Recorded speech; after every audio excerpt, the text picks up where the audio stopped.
Good afternoon. The first item of business is portfolio questions on transport, infrastructure and connectivity. Question 1, Bruce Crawford, please. Presiding Officer, to ask the Scottish Government how it can help improve safety on the trunk road network. Cabinet Secretary Michael Matheson. Presiding Officer, Scotland has some of the safest roads in the world. In spite of this success, each collision and injury on the road network is traumatic for everyone involved, and more remains to be done to reduce collisions. We have achieved substantial reductions in accidents and casualties through our targeted programme of investment on our trunk road network, along with joint working with partners in other parts of the sector.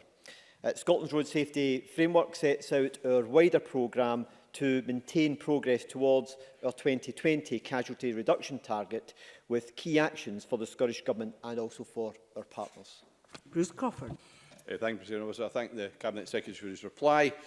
In regard to the A84 near to the Blair Drummond Safari Park, is the Cabinet Secretary aware that in Transport Scotland's annual road safety review, an accident culture has been identified in this area, and that additional road safety investigation work has been undertaken, including potentially the installation of a roundabout? Will the Cabinet Secretary ensure that any capital works that may emerge from this investigation will be given the fullest possible consideration for inclusion in the next funding cycle for the strategic transport projects? Cabinet Secretary.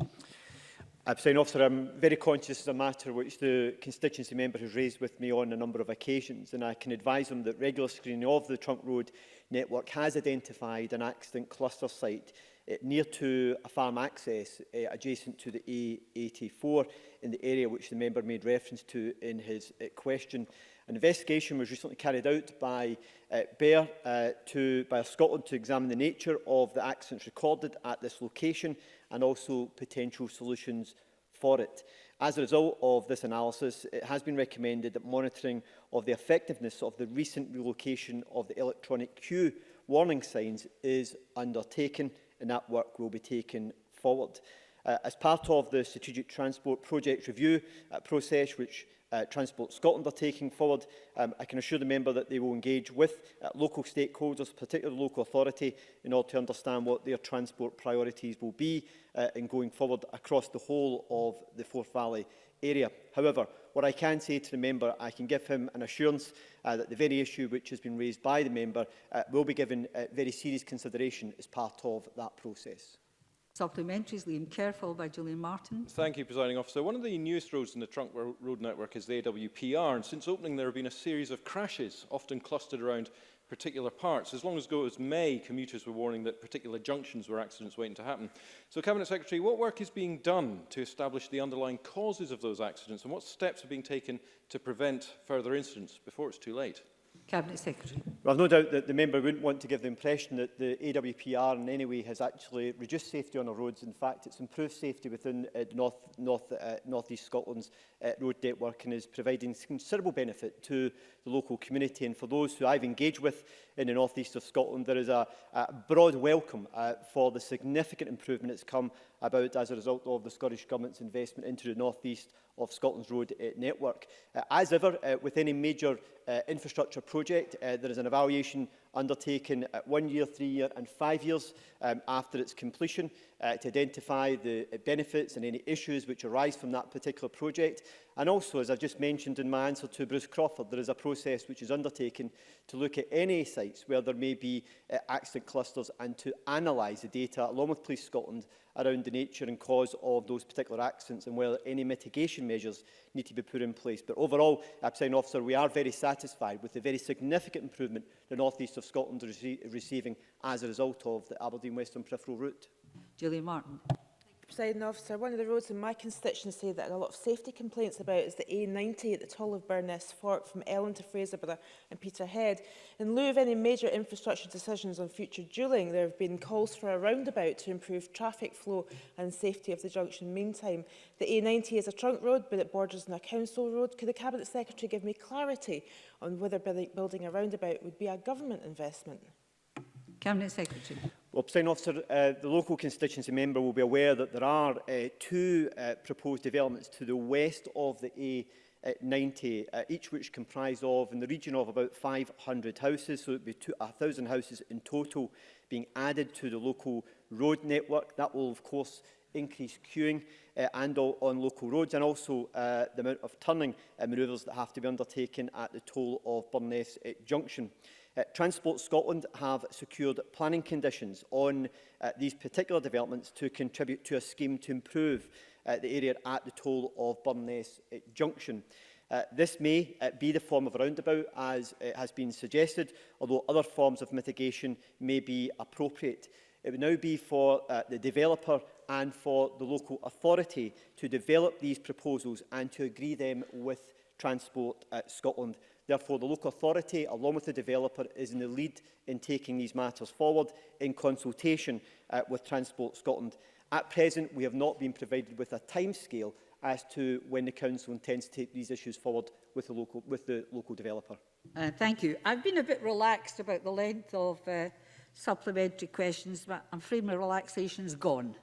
So I like nice, snappy supplementaries now, and that's put you on notice, Ms Lennon, unfortunately. Question 2, Monica Lennon. Thank you, Presiding Officer. To ask the Scottish Government when it will publish guidance on the provision of bus services by local authorities. Cabinet Secretary. The Transport Scotland Act received royal assent on the 15th of November. A good deal of preparatory work will be undertaken on the significant volume of regulations and guidance required in relation to the new provisions on bus services. My officials have started to engage with local transport authorities, bus operators and other relevant stakeholders, and this will continue over the coming months with a view to beginning commencement of the provisions during 2020. Thank you. Monica Lennon. I thank the Cabinet Secretary for that answer. Increasing democratic control of our bus services is an important issue to many, not least to hundreds of my constituents who use the vital X1 bus service between Hamilton and Glasgow. And the Cabinet Secretary is aware that First Glasgow threatened to axe this service, but following a public backlash, we have a reprieve until Christmas, but on a use it or lose it basis. Does the Cabinet Secretary agree with me that we need a system that puts the public in the driving seat, not the owners of big bus companies? And what reassurance can he give my constituents who rely on the X1 that they will not lose this vital service? Thank you. Cabinet Secretary. Presiding Officer, I'm aware of the issue in regard to the X1 as a matter which has been pursued significantly by the local constituency member, Christina McKelvey, who's raised this matter in discussions with me on a number of occasions now. And I know that there is a service which is now being provided, which apparently has been well used. The member will also be aware that the provisions within the Transport Act provide local authorities to work in partnership with the bus industry through the Bus Service Improvement Partnership provisions within it. And I would expect the local authority to consider doing that in relation to services within the Lanarkshire area going forward. The member will also be aware that STP have a responsibility to look at social need as part of the regional transport provision within their area, and I would encourage the member to engage with them around any transport issues that she has in relation to bus services within the Lanarkshire area. Question 3, Claire Adamson. Thank you, Presiding Officer. To ask the Scottish Government whether it will provide an update on the proposed upgrades at Motherwell Railway Station. Cabinet Secretary. Transport Scotland officials are currently working closely with Abellio ScotRail to finalise a funding agreement to upgrade Motherwell Railway Station. Further details on this matter will be announced in due course. Claire Adamson. I can thank the Cabinet Secretary for his answer. And does he know if an active travel hub at Motherwell Station has been considered as part of the upgrade proposals? And would the Minister be willing to meet with some of the local organisations in my area who are encouraging particularly cycling in the area and see how they may engage in that process? Cabinet Secretary. Presiding Officer, I'm always happy to engage with the members' constituents, the groups within our constituency who have an interest in this matter. What I can say to you is that the redevelopment of Motherwell Station will include enhanced cycle parking facilities to support active travel. This will be complemented by the work which has been taken forward by North Lanarkshire Council and the Motherwell Town Centre Transport Interchange Project, which will see access improvements to the station and enhancements for interchange between car, bus, bike and train. The Council's project will also encourage increased modal shift to public transport and active travel, providing a transport hub and a gateway into Lanarkshire. I understand that a communication plan is currently being developed to ensure stakeholders and customers are kept informed during the various stages of this work, and I'm more than happy to make sure that members kept informed of that process. Question 4, Peter Chapman. Presiding officer, to ask the Scottish Government when it expects to announce the preferred bidder to deliver the R100 scheme to the north. Minister Paul Wheelers. In response to a general question I answered on the 21st of November, which was lodged by Mike Rumbles, I announced that we have selected BT plc as a preferred bidder for the north lot of the R100 programme. Peter Chapman. I thank the Minister for that reply, but it is clear that this programme is now well behind the original timetable. And Secretary Fergus Ewan pledged to quit if he failed to deliver on the R100 project by 2021. And as I say, it is now very clear the scheme will not be delivered on this time frame. Will the Minister follow the Rural Economy Secretary's example? Minister. Oh dear. As we made clear in the information we provided to the Herald newspaper, for example, in today's coverage, the contracts referenced have been awarded to resource the R100 delivery team and therefore do not correlate directly with the date of completion of deployment. So we are certainly looking at this point in time to answer Mr Chapman's perspective to complete the procurement process, and I just want to set out the Government's record and delivery on broadband for Scotland. We met our target of providing access to fibre broadband to 95% of premises across Scotland on time and on budget. We exceeded that target indeed. Over 940,000 premises can now access fibre broadband, about 100,000 more than were anticipated, and indeed DSSB gain share funding is going to be deployed in 2020, so DSSB is continuing into 2020 while we're finalising the procurement process for R100. And we are going where others wouldn't. Before the DSSB programme, there were no plans for commercial fibre deployment at all for Orkney, Shetland or the Western Isles. Now over 80% of premises in these areas have access to broadband. We have gone faster, with 90% of premises now capable of accessing super-fast speeds through DSSB, far exceeding the original target of 77%. So I'm hoping in saying this, I'm giving Mr Chapman confidence that the Scottish Government will deliver on broadband. And just to be absolutely clear, the SNP is already well ahead of any UK party in its commitment to deliver super-fast broadband, with a timescale ahead of any other UK party, with £600 million being invested precisely because the Tories have failed to deliver. And just to remind Mr Chapman, broadband is a reserved matter, so we didn't need to do this. We are doing it in the interest of Scotland. Colin Smith. Thank you, President Officer. I mean, isn't the Minister's refusal to admit that his target date of the end of 2021 for R100 isn't happening the modern-day equivalent of Monty Python's Dead Parrot sketch? Is he really sticking to the end of 2021 as the target date? Minister. Well, in response to Mr Smith, it used to be the Liberal Democrats that were the dead parrots, of course, in politics, but I think from Labour's poll ratings at the moment, it's probably more likely to be the Labour Party. But can I just say to Mr Smith, and the serious point he is raising, he knows, as I have explained, presiding officer, to the Rural Economy Committee, if you will listen to my answer, I've explained to the Rural Economy Committee, we're in the depths of our procurement exercise, which is governed by procurement law. I cannot discuss the details of bids. I have committed to discuss and appear before the Rural Economy Committee as soon as I possibly can, probably at the end of January, to give the details that he and other members are seeking. So we're not hiding from anything, but we have to see through the procurement process, which is governed by law. Mike Rumbles. Wouldn't the Minister just be better than just coming forward and just saying that it's not going to be met by the end of 21? He knows it, we know it, everybody knows it. Why doesn't he just say it? Minister. As Mr Rumbles knows, because we've interacted in the committee itself on this point, I would dearly love to be more open about the future of the programme. He knows that I am governed by procurement law, and I've explained that at length to the committee members. It's not a lack of respect to members in this chamber, or indeed the committee, that I'm not giving the information he seeks. And I undertake to answer Mr Rumbles' committee questions, and indeed those of his colleagues, when I get the opportunity to do so. But what I can say to Mr Rumbles, because I know this is a point he's concerned about, we are absolutely committed to 100% coverage, and I'm confident we will have a good outcome for the people of Scotland. Question 5, Rachel Hamilton. To ask the Scottish Government what action ScotRail is taking to prepare for the festive season. Cabinet Secretary. From the 15th of December, ScotRail will deliver approximately 10,000 more seats as it introduces its new timetable. ScotRail will also be increasing capacity in the lead-up to Christmas On the pre-Christmas weekend, ScotRail is providing approximately 40,000 more seats compared to the same time last year. Over the 5 days in between Christmas and New Year, ScotRail will provide in the region of 184,000 more seats compared to the same time last year. The last train on the day on Christmas Eve and New Year's Eve will depart earlier than normal, and there will be changes to train timetables over the Christmas and New Year period. Rachel Hamilton. I thank the Cabinet Secretary for that answer, and I certainly do welcome the extra seats and the extra carriages.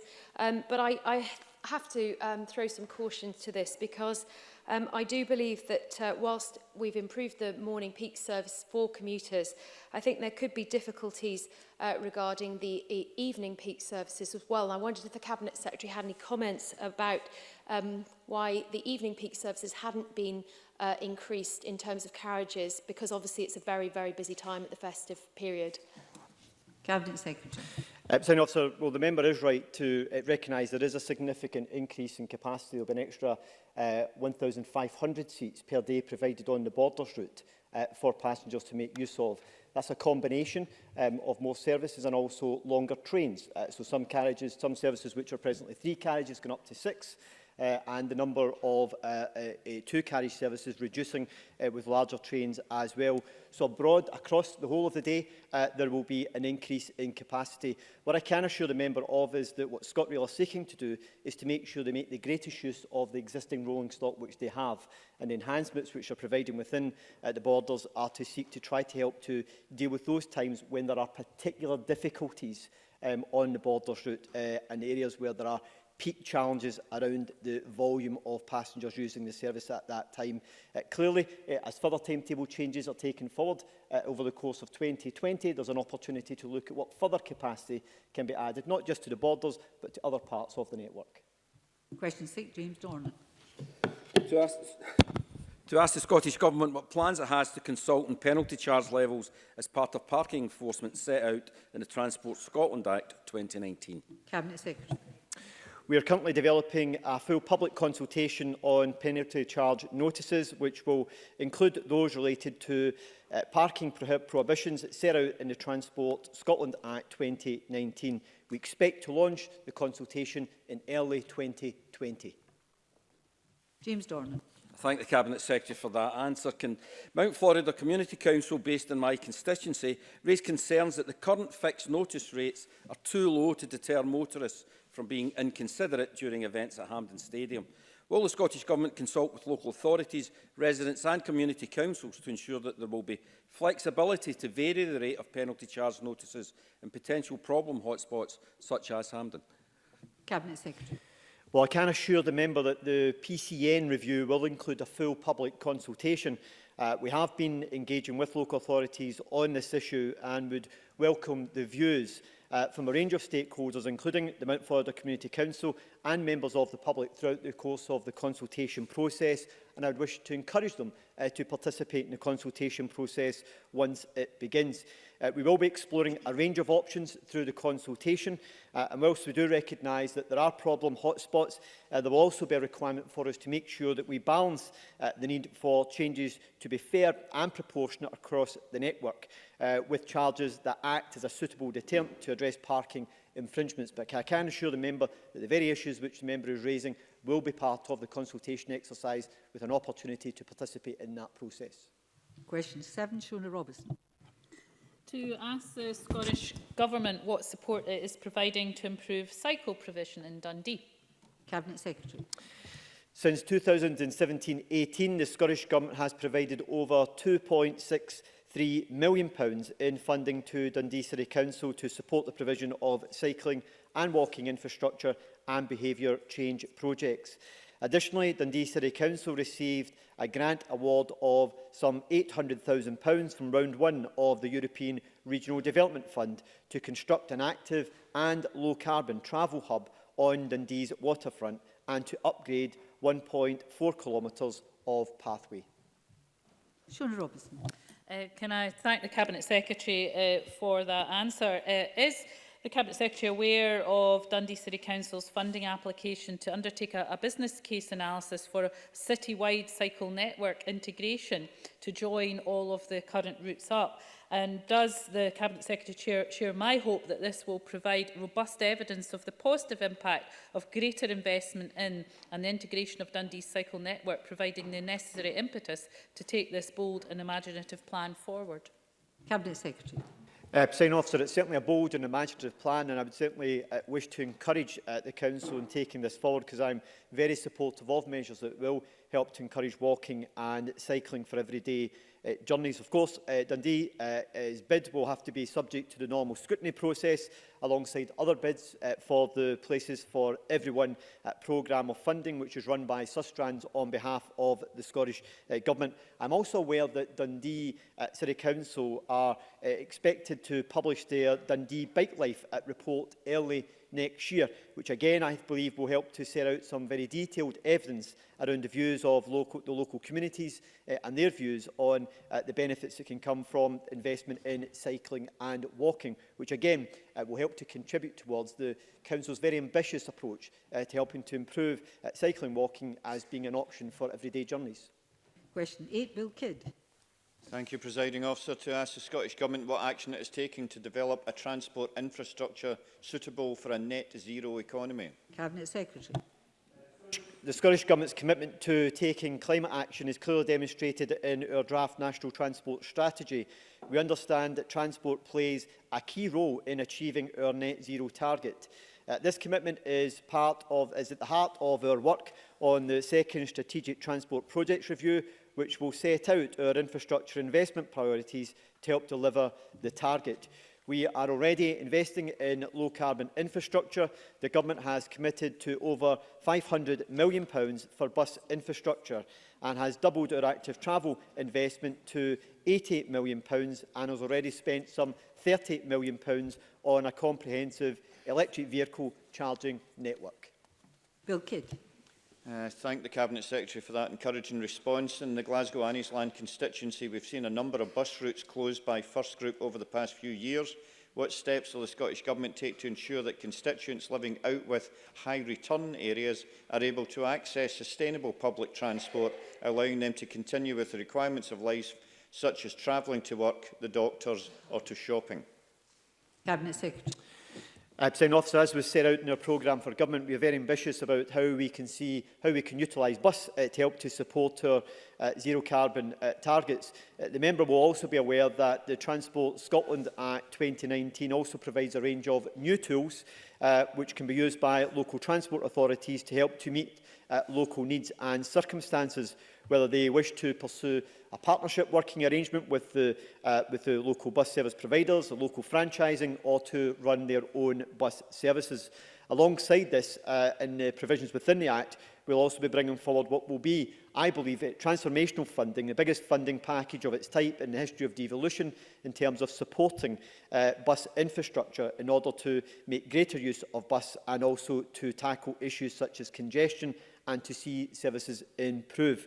I should also say to the member that SPT, as a local transport authority, also have a lead role in helping to make sure that bus services are provided where social need is identified. And I would certainly wish to encourage the member to engage with SPT on the very specific issues within his constituency. Thank you. That concludes questions on transport infrastructure and connectivity. There will be a short pause before we move on to the next item of business.